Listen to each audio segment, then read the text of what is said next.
એ ખૂબ જ ઝડપથી પ્રગતિ કરતું શહેર છે અને આ શહેરમાં રિયલ એસ્ટેટ, ટેક્સટાઇલ, ડાયમંડ આ તમામ પ્રકારના વ્યવસાય ખૂબ જ ઝડપથી વધી રહ્યા છે.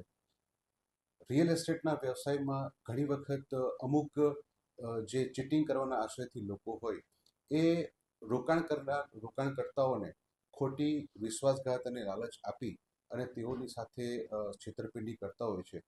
એવા જ એક બનાવમાં ફરિયાદી શ્રી અરવિંદભાઈ ચેવલીને આરોપી ભરત ભારવાનીએ પોતે દમણમાં અને અન્ય જગ્યાઓએ પોતે નવી સ્કીમો ડેવલપ કરી રહ્યા છે, ફ્લેટ બનાવી રહ્યા છે. તેમાં તમે એડવાન્સમાં નાણાં રોકો તો તમને ભવિષ્યમાં સારામાં સારું વળતર મળશે.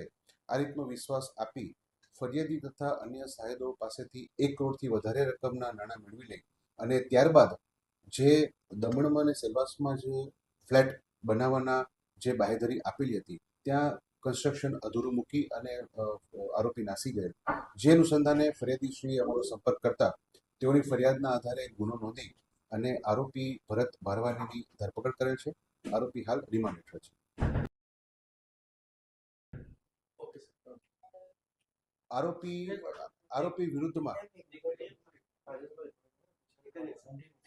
આરોપી ભરત ભારવાની વિરુદ્ધમાં સુરત શહેરના અલગ અલગ પોલીસ સ્ટેશનમાં 7 ગુનાઓ આ જ પ્રકારના દાખલ થયેલા છે અને તેના વિરુદ્ધમાં 35 ચેક રિટર્નના કેસો પણ નોંધાયેલા છે. Okay sir.